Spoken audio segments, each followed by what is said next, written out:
Hello friends, வாங்க இன்றைக்கி நம்ம வீட்டில் தக்காளி பிரியாணி செய்யலாம். ஃபஸ்ட்டு கொஞ்சம் கல்லெண்ணெய் ஊற்றி ஒரு ஸ்பூன் நெய் போட்டு பெரிய வெங்காயம் 1 2 பச்சை மிளகா போட்டிருக்கேன் ஃப்ரெண்ட்ஸ். அப்புறம் மிக்சியில் இஞ்சி பூண்டு ஒரு பட்டை ஒரு கிராம்பு, சோம்பு போடக்கூடாது, 3 வரமிளகாய் மட்டும் போட்டிருக்கேன்.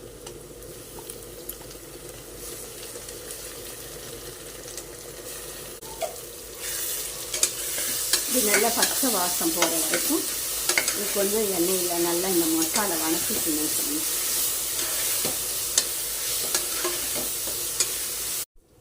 வெங்காயம் வணங்கினோன்னே அந்த மசால் கொஞ்சம் நல்லா வணங்கினோன்னு புதினா போட்டுக்கணும்.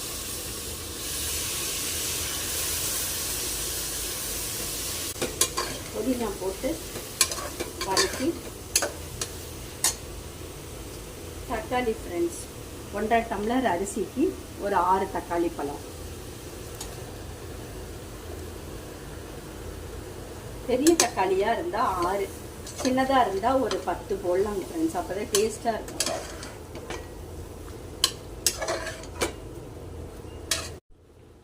ஃப்ரெண்ட்ஸ், உப்பு 1.5 வழக்குக்கு 1.5 டம்ளருக்கு இவ்வளோ உப்பு போடணும் ஃப்ரெண்ட்ஸ்.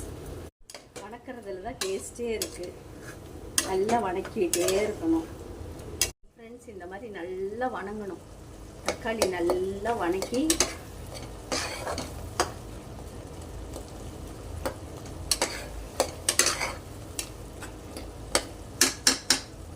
நல்லா வணங்கின விட்டு ஃப்ரெண்ட்ஸ் 1.5க்கு 3 டம்ளர் தண்ணி.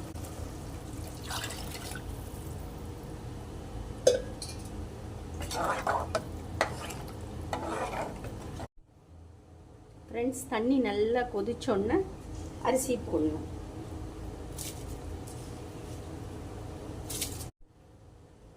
ஃப்ரெண்ட்ஸ், அரிசி போட்டாச்சு, நல்லா கொதிச்சிருச்சு. அரிசி போட்டாச்சு. இனிமேட்டு நீங்கள் உப்பு காரம் செக் பண்ணிக்கிட்டு உப்பு காரம் வேணும்னா போட்டுக்கோங்க. அப்புறமேட்டு கொஞ்சம் கொத்தமல்லி தழை போடணும். நாட்டு கொத்தமல்லி போட்டால் வாசமாக இருக்கும். நாட்டு புதினா போட்டிங்கன்னா நல்லா வாசமாக இருக்கும் தக்காளி சாப்பாட்டு. விசில் ஒரு 3 விசில் விட்டு அடுப்பு ஆஃப் பண்ணிவிட்டு உங்கள்கிட்ட காமிக்கிறேன் ஃப்ரெண்ட்ஸ். தக்காளி சாப்பாடு சவுண்ட் அடங்கிருச்சு. இப்போ பார்க்கலாமா ஃப்ரெண்ட்ஸ்? இங்கே பாருங்கள், தக்காளி சாப்பாடு. தக்காளி பிரியாணி நமக்கு ரெடி ஆகிடுச்சு. அதுக்கு சைடிஷ் பார்த்திங்கன்னா தயிர் சேமியாவும் முருங்கைக்காய் பொரியல் வச்சு சாப்பிடுங்க, நல்லாயிருக்கும்.